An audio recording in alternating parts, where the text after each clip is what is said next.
Hi, Joni here. Ukraine's biggest weakness in the war and Russia's biggest opportunity. That will be the topic of today's video. But before getting to the video, please like, comment and subscribe if you enjoy my content. It really helps my channel. And also, as always, a little reminder about my fundraiser. It's still going well, but we need more money to finish it. The link to the fundraiser's website is in the description of this video. Let's keep the momentum going. Please share and donate if you can.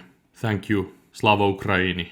Now let's get to the video. Ukraine's biggest weakness of the war and Russia's biggest opportunity. Russia is a tough opponent. What makes it a tough opponent is that Russia has more men and more resources than Ukraine.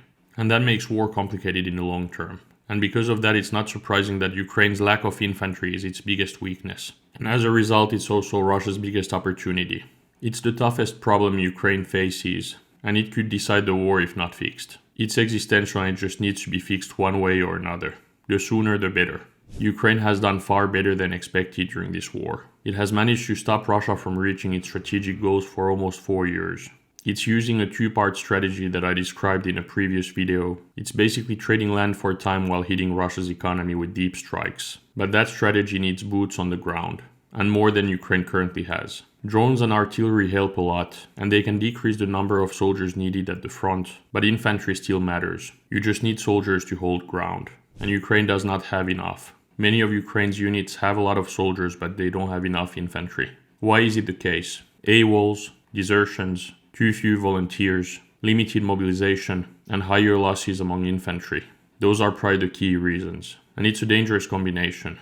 Infantry is brutal work. Short training, too long rotations, and command issues. All of these make the job even worse. Ukraine's core reform has the potential to help with these issues. But it's a slow process. Until then, the gap remains huge and Russia knows it. Ukraine must somehow fix mobilization and recruitment, while also decreasing AWOLs and desertions. For that to happen, the army's reputation needs to improve. The army must be more fair and more professional. And not professional in the sense of career, but professional in the sense of not making mistakes. Mobilized and recruited troops need to be trained properly and for a longer time than now. There needs to be more incentives for people to join infantry. It could be pay, for example, or longer holidays, and also infantry needs shorter rotations on the front. Motivation starts with trust and competence. Everything in a war is linked. Issues can quickly turn into vicious circles. If you lack infantry, the existing infantry will pay the price. While if you have more infantry, then the infantry has an easier job, and it's just safer when you have enough men. Ukraine needs to continue its core reform, and needs to improve its training, its command, and its reputation. It also needs to improve incentives, and Europe can also help. More aid to Ukraine means better conditions for troops, including infantry. Europe must seize Russia's frozen assets and provide them to Ukraine.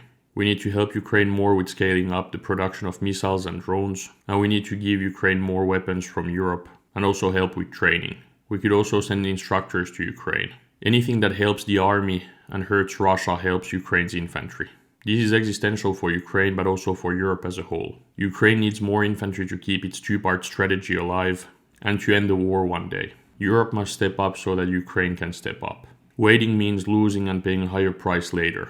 What do you think about this? Will Ukraine manage to at least partially solve this issue? Should Ukraine decrease the mobilization age? What's the best way for Ukraine to deal with this issue? Did Zelensky make a mistake when he allowed people under 22 to leave the country? Write your thoughts in the comments. I tried to answer most of them. Well, that was it for today's video. I hope that you liked it. If you did, please comment, like and subscribe. It really helps my channel. And please don't forget about the fundraiser. Donate if you can. Ukraine really needs it. See you in the next video. Thank you.